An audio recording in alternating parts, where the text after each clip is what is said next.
Que el Señor le bendiga en esta tarde.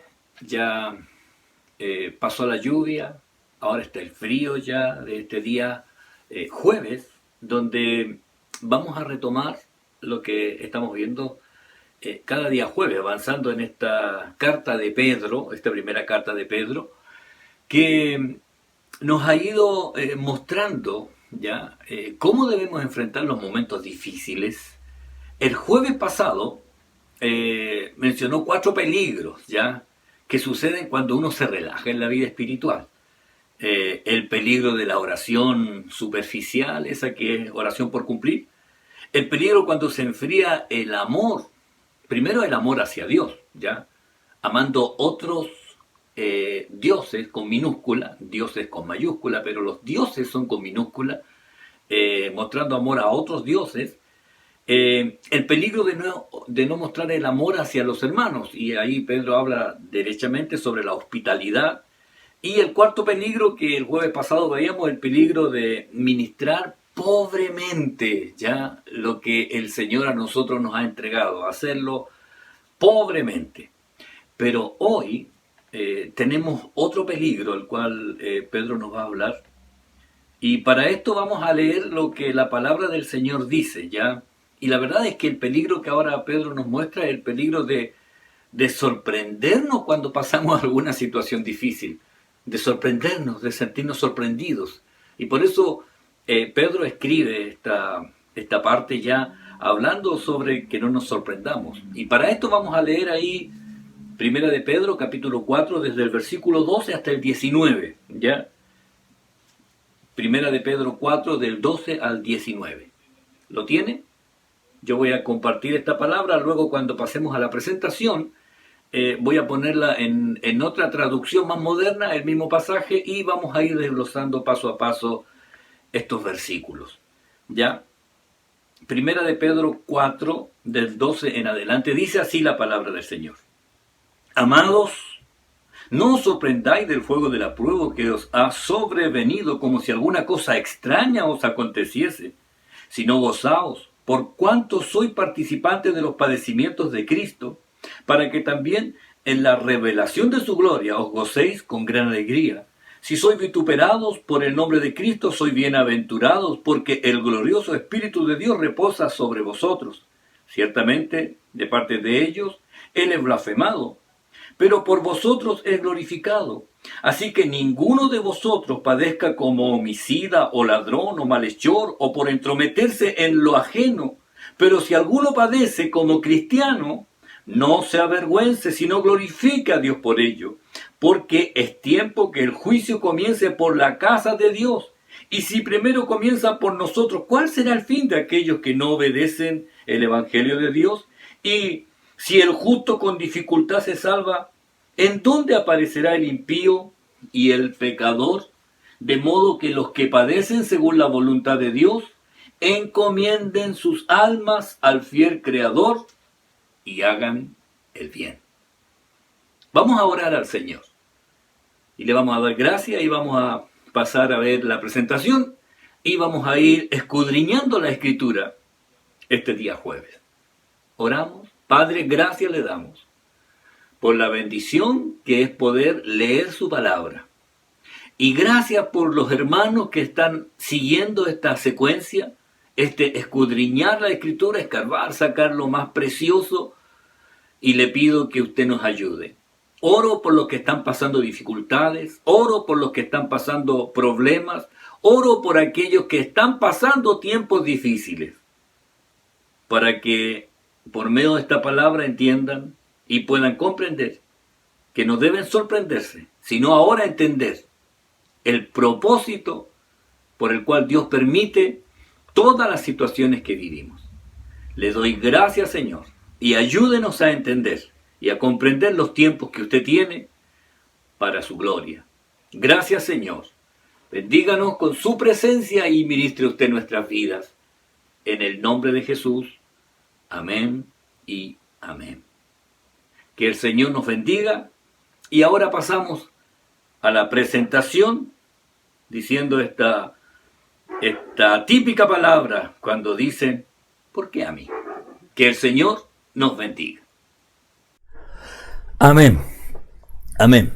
Yo les decía, Pedro está hablando sobre este peligro de sentirse sorprendido, ya sorprendido por alguna dificultad o alguna prueba. Y yo recuerdo esta frase, la típica pregunta de que cuando las personas están pasando por alguna dificultad: ¿por qué a mí? ¿Por qué me pasa esto a mí? Y sabe, a veces yo pensaba, no hay que responder. Yo así pensaba, la verdad. No hay que responder cuando alguien dice ¿por qué a mí? Porque uno tendría que decir, bueno, por.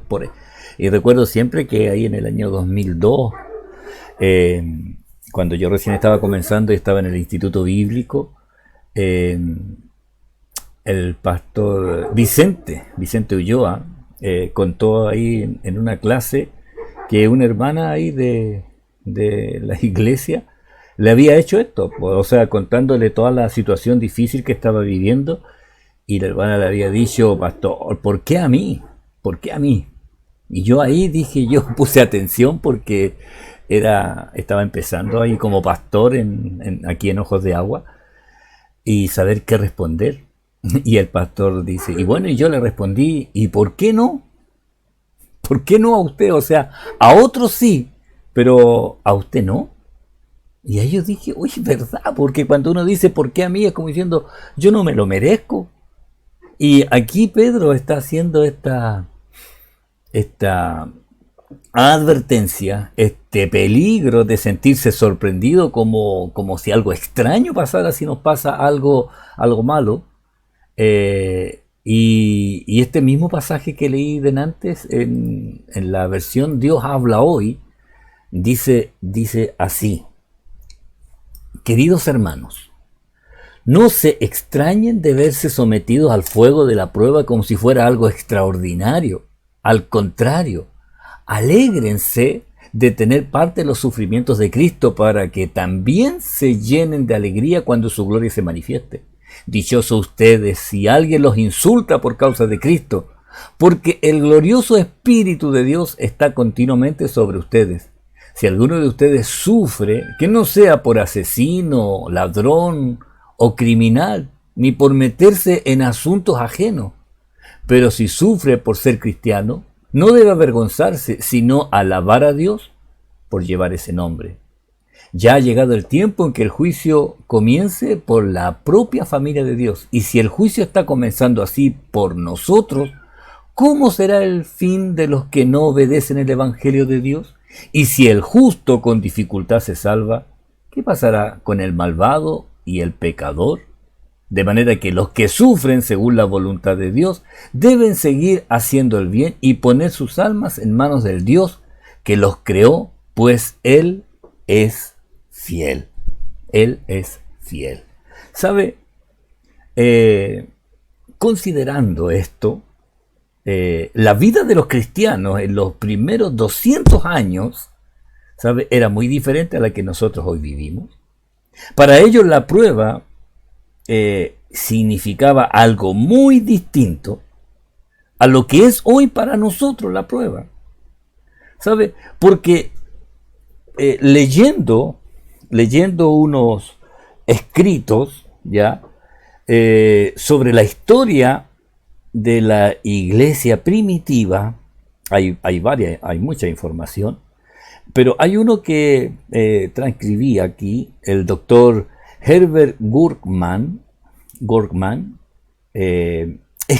hizo un estudio de la iglesia primitiva. Bueno, muchos capítulos, pero hay un capítulo que habla sobre César y Cristo. Y se los voy a leer, ¿ya? Les voy a leer esto escrito del doctor Gurkman. Dice, él escribe así: por 200 años, desde Nerón en adelante, los líderes cristianos eran marcados en forma infame con el nombre de anarquistas. Y también les llamaban ateos porque no creían en los dioses de ellos. Y en consecuencia eran odiados. Dice, por 200 años, el convertirse en cristiano significaba renunciar a todo. Significaba unirse a una secta despreciada y perseguida por la religión oficial. Era marchar contra la corriente. de todos los prejuicios populares, se les acusaba de todo a los cristianos, era caer bajo la maldición del imperio. Recuerde que Nerón los acusó de ser los que habían causado el incendio ya de la ciudad.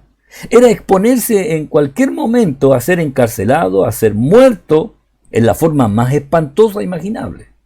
Por 200 años el que quería seguir a Cristo tenía que calcular el costo y estar preparado para pagarlo con su vida. Era perder la libertad y también poder perder la vida. Por 200 años, la mera profesión de fe, de decir soy un cristiano, era un crimen. El cristiano y el que era acusado de ser cristiano no tenía alegato para defenderse, porque si era acusado, él no podía decir es mentira, a no ser que quisiera negar a Cristo. No había perdón a no ser que lo negara. O sea, no había forma de salir ileso al ser cristiano.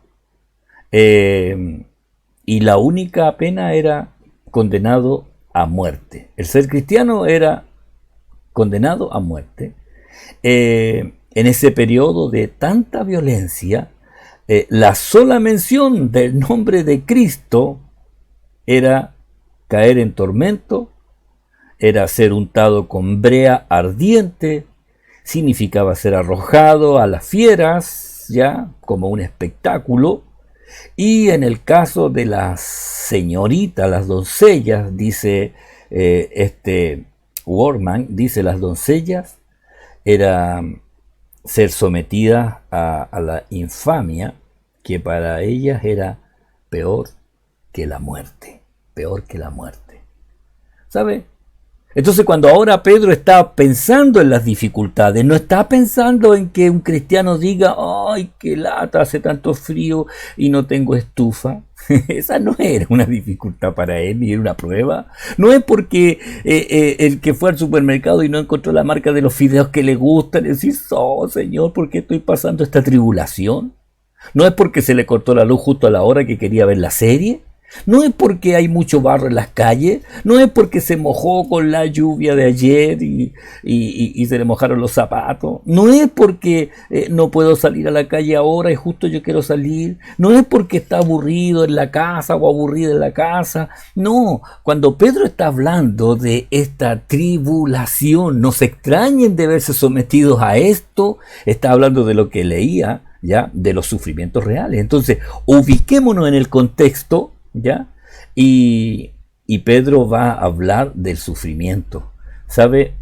Es hermoso considerar que Pedro habla de este propósito, ¿ya?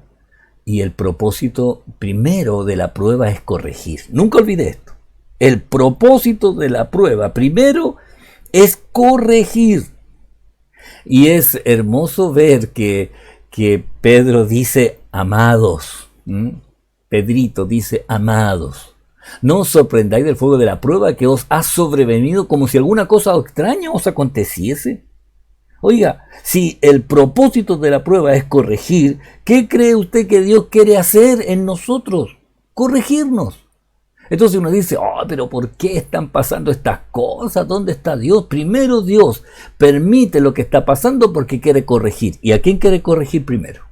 ¿A quién cree usted que quiere corregir primero? ¿Ya? No es aquí por orden alfabético. Primero quiere corregir a los suyos, a la iglesia. Por eso Pedro, y voy a intercalar al tiro el versículo 17, porque Pedro dice, porque es tiempo de que el juicio comience por la casa de Dios. Y si primero comienza por nosotros, fíjese que él se incluye, por nosotros, ¿cuál será el fin de aquellos que no obedecen al evangelio de Dios? O sea, si Dios parte con nosotros, si Dios quiere corregir, es porque primero lo va a hacer con aquellos que deben ser corregibles.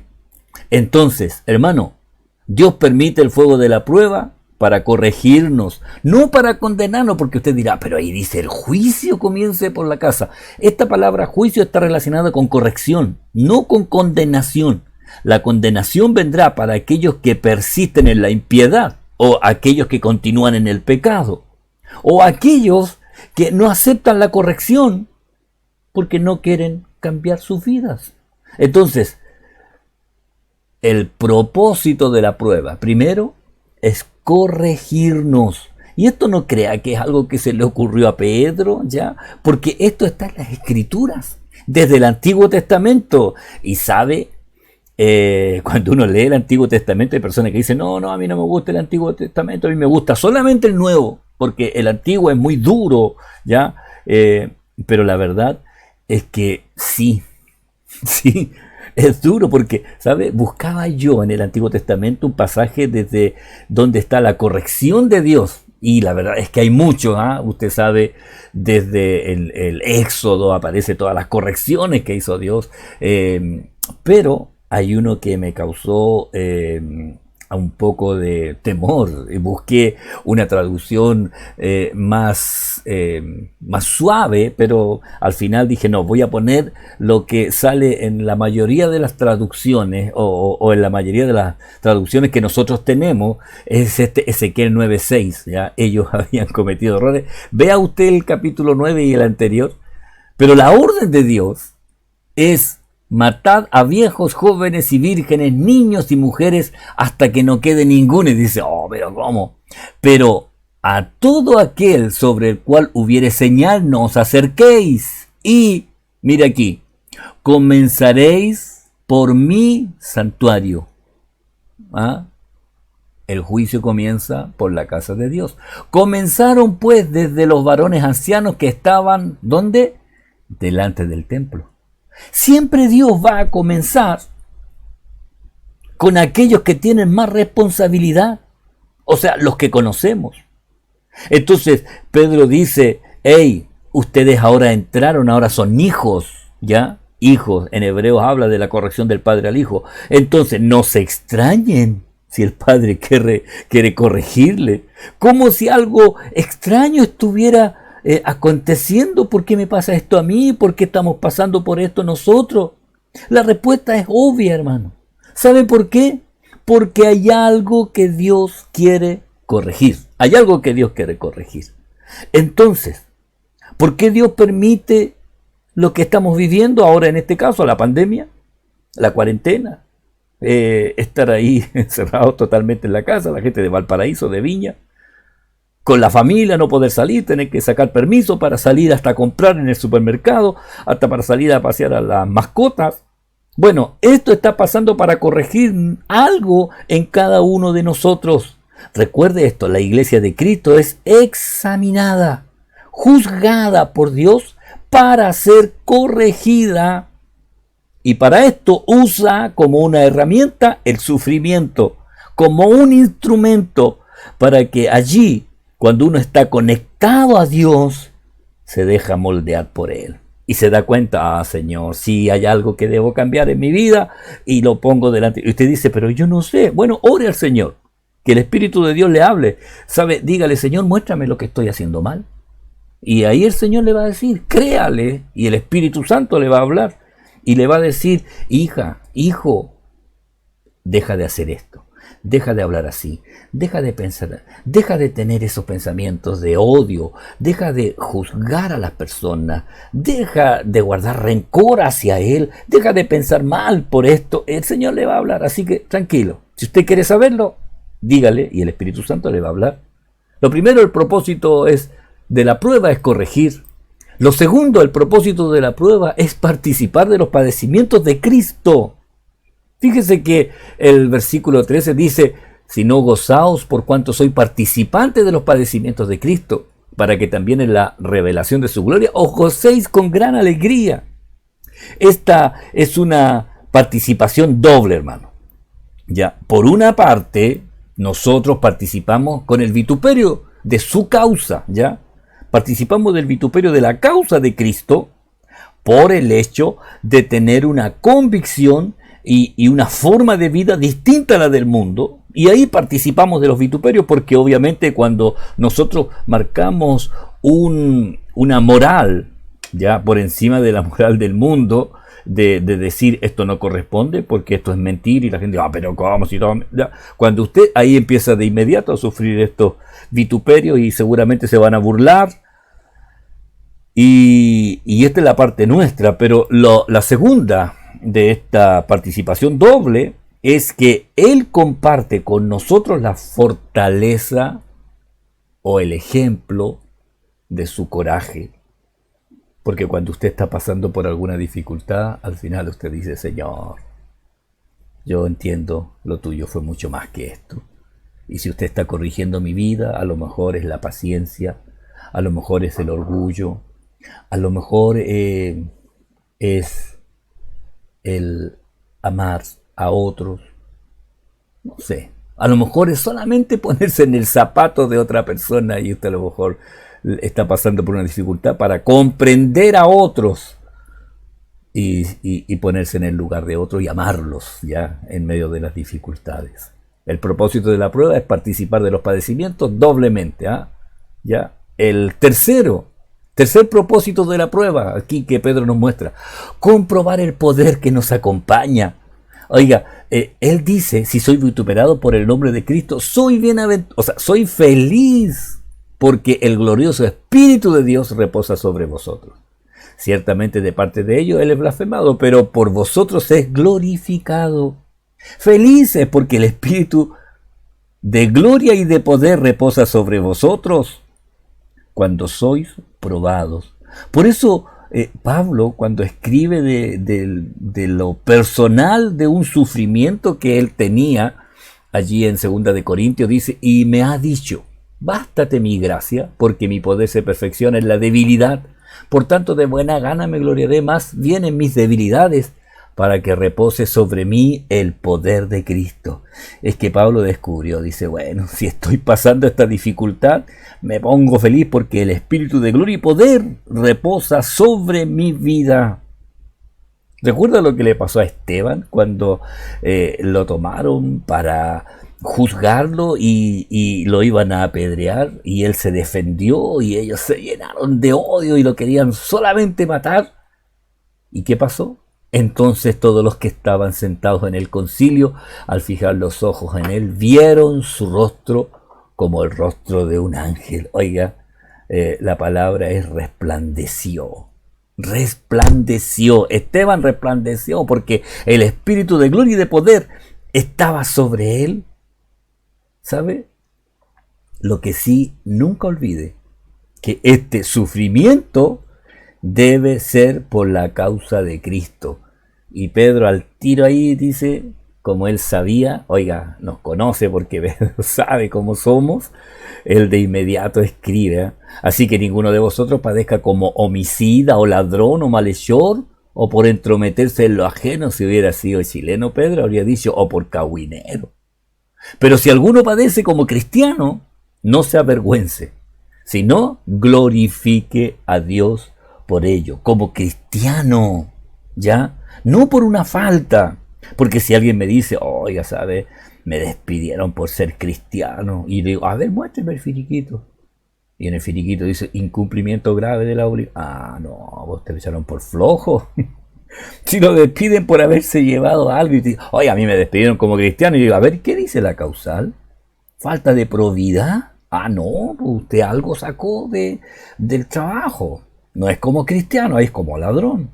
Pero si usted cumple en todo, en el horario, llega puntualmente, descansa las horas que debe descansar, se sirve la colación en el tiempo que debe servir, produce lo que la empresa espera que usted produzca, hace lo que debe hacer, y a usted le piden que haga algo incorrecto y usted dice, no, yo no puedo hacer, mire, mi trabajo es este es mi horario, estas son las normas de la empresa, esta es la producción que se me pide, pero si usted me está pidiendo algo contrario o algo malo que para mí es deshonesto, y dice, entonces a usted lo despido, ahí usted sería despedido por ser cristiano, pero de cualquier otra forma no, ni homicida, ni ladrón, ni malhechor o por entrometerse en lo ajeno, eso no es de cristiano, ¿ya? Pedro es clarito en esto, él lo tiene súper claro porque sabe que una cosa es padecer como cristiano y otra es como una persona que comete errores mundanos, ¿ya? El verso 10, el cuarto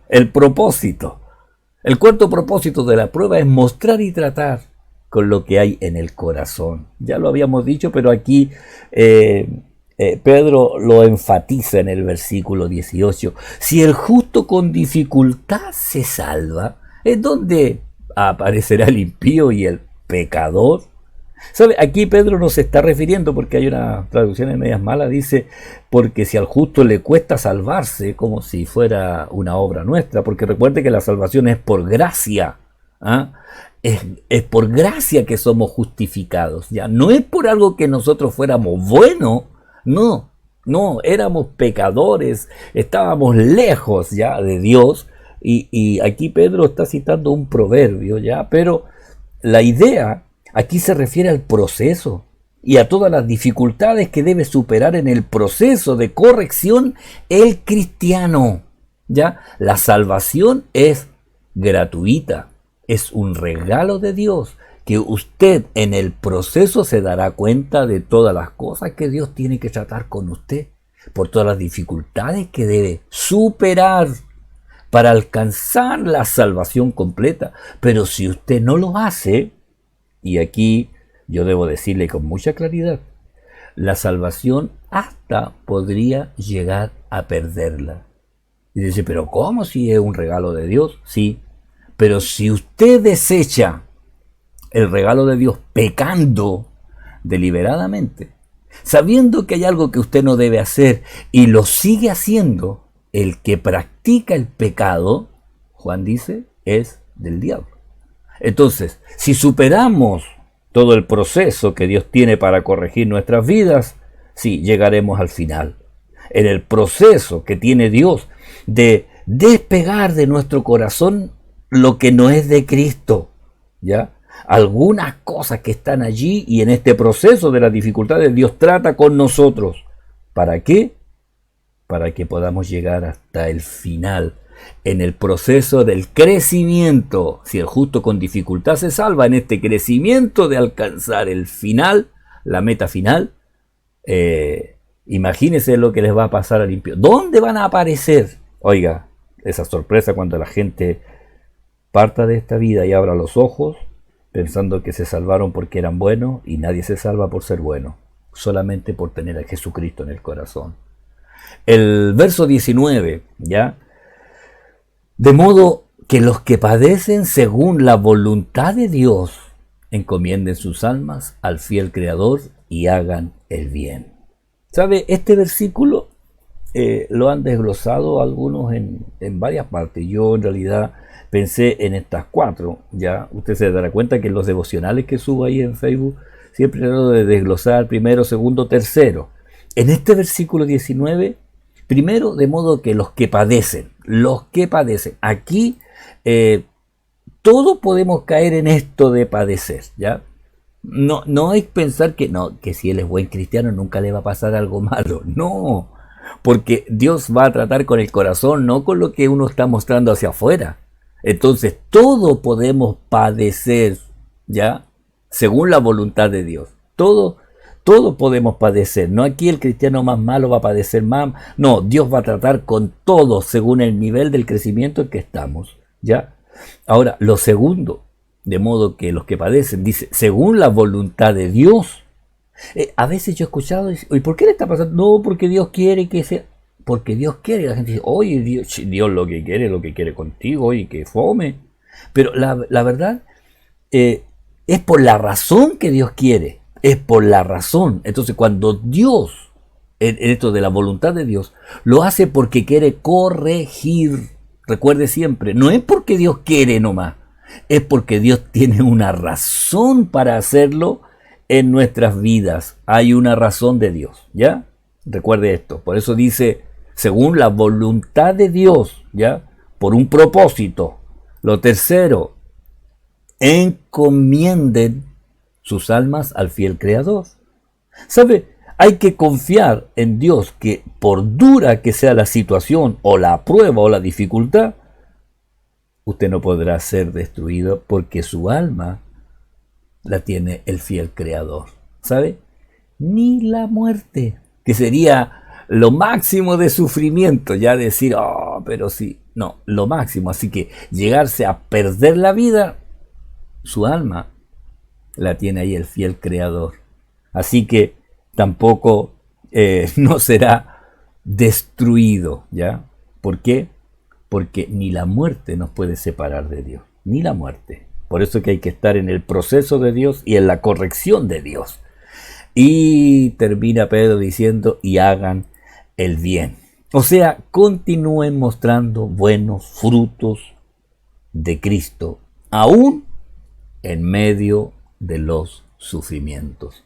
Por eso, mis hermanos, ahí para terminar, recuerde claramente, no se sorprenda, ya no corran este peligro de decir, uy, qué raro lo que me está pasando a mí, yo no lo merezco. No.